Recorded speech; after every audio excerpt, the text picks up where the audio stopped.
최고 당 대표님들 대전에 오신 거 환영드리고요.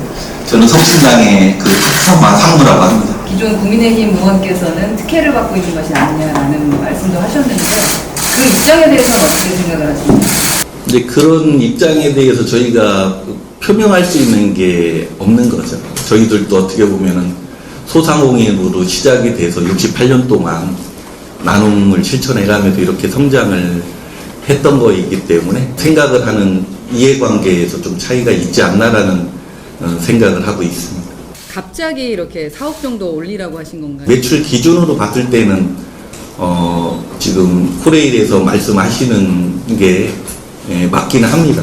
그렇지만 저희들은 그렇게 해서는 직원들과 국민들께 돌려줘야 되는 혜택에 대한 부분들이 조금은 감소가 될 수 있는 부분들이 있기 때문에 그런 부분들에 대한 어려움을 말씀을 드리는 겁니다.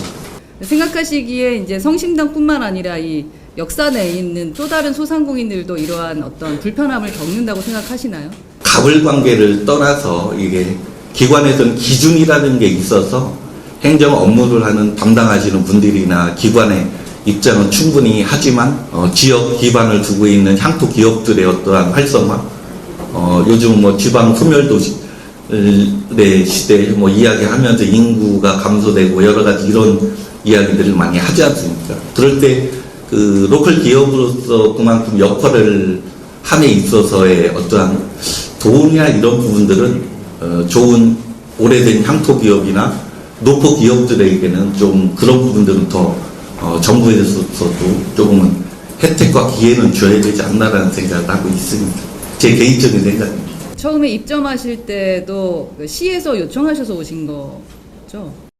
네, 그렇습니다. 기관 단체장님들 이렇게 회의에서 대전 네, 그렇죠. 지금으로는 1억에서 갑자기 4억을 낸다라는 것이 너무 부당하다라고 생각은 하고 계십니다만 만약에 이러한 부분이 계속 지속된다면 나는 나가겠다라는 생각까지 하고 계신 거잖아요. 그게 부당하다는 것보다는 이제 기관의 기준이 그렇기 때문에 저희들은 그렇게 생각을 하는 거고요.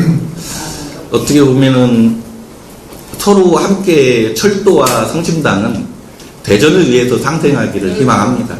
그렇다라고 하면은 코레일 측에 예외 규정 같은 걸 좀 만들어서 예를 들면 최대 임대료에 캡을 씌운다든지, 그러니까 이제 최대 상한액을 좀 설정한다든지 이런 식의 규정 개정안을 좀 요청하신 적은 혹시 없으십니까? 사기업이 정부 기관의 규정을 어떻게 해달라고 하는 게 맞지 않는다고 생각을 하기 때문에 저희들은 어떻게 보면 순리에 맞춰서 그냥 기간이 임박할 때까지 기다리고 있는 입장이라고 봐주시면 될 것 같습니다. 당연히 이제 그런 규정을 개정하고 의견을 드리는 건 저희 정치인들이 해야 될 몫인데 대전시에서도 이 다른 대체 부지 같은 곳들을 제안을 하셨더라고요. 근데 제 생각에는 대체 부지보다는 역 안에 있는 게 그래도 지금까지 해오시던 거나 대전역의 어떤 성심당이 가진 상징성이나 훨씬 좋을 것 같은데 당연히 가능하시다면은 지금 현재 영업 위치를 유지하고 싶으신 게 성심당 측의 의사신 거죠? 오히려 그게 가장 고객분들을 위해서 철도를 이용하시는 분들께는 가장 좋은 대안이죠. 그런 방향이 만들어진다고 하면 저희들은 어떻게 보면 적극적인 생각은 있습니다. 임대료를 올리는 것에 대해서 성심당이 부당하다고 이야기를 하면 다른 소상공인들이 어떻게 생각을 할까라는 게 굉장히 조심스러워요, 사실은. 왜냐하면 성심당은 너무나도 유명하고 저도 명란바게뜨랑 튀김소보를 너무 좋아하기 때문에 전 국민들이 다 알고 있으니까 성심당이 임대료 때문에 비싸다고 저항하는 것이 과연 옳은가라는 생각을 가진 국민들도 분명히 있을 거라서 정치권이 어떻게 접근해야 되는지 굉장히 조심스럽습니다. 다만 방식이 매우 잘못됐어요. 국정감사에서 한 번 지적했다고 이렇게 17%로 훅 올리는 이런 방식은 사실 너무 과격하고 좀 맞지 않다 생각을 좀 하고요.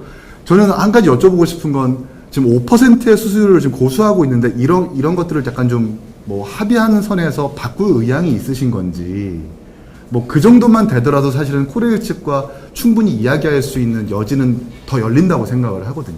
이런 부분들에 대해서 어떻게 생각을 하십니까? 계약 기간이나 이런 부분들이 다 됐을 때는 서로 어떤 방향성이나 이런 부분들이 조금 더 적극적으로 나오지 않을까라는 생각을 합니다. 그런데 저희들은 지금 입장이 최고선이다라고 생각을 하고 있습니다. 지금 네 번째 입찰까지 유찰됐죠. 네, 그렇습니다. 그래서 수수료가 지금 3억까지 떨어진 걸로 알고 있는데 맞습니까?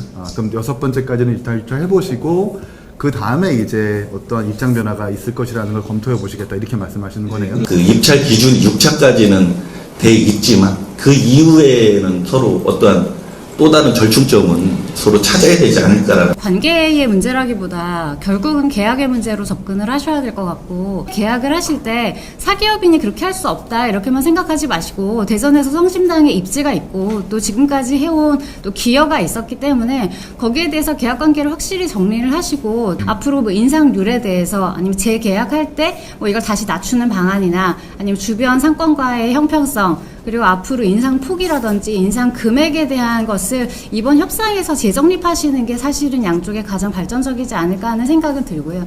이 정도 매출을 내서 이 정도 수수료를 낼 수 있는 기업이 없습니다. 없으니까 유찰이 계속 되는 거고요.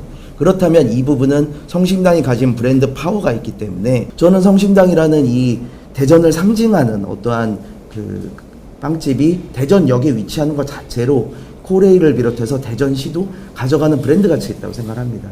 그래서 그런 부분들을 잘 어필하셔서 우리 이번에 계약을 하실 때 저희도 많이 이야기를 할 테니 좀 합리적인 수준에서 그 수수료를 좀 조정하시는 게 어떨까 그런 생각합니다. 처음에 왜 코레일에서 성심당을 입점시키려고 했는지에 대한 부분을 저희가 한 번쯤 생각해 봐야 될 것 같고, 하지만 또 다른 지적이 있었던 것처럼 자영업자들이 또 다른 또 소상공인들이 성심당을 보고 어떤 생각을 할지에 대한 것도 한 번쯤 생각해 보면서 어떤 것이 공정과 미래, 대한민국 미래를 위한 것인지에 대한 걸 저희 개혁신당 최고위가 지도부가 한 번 더 고민하겠습니다.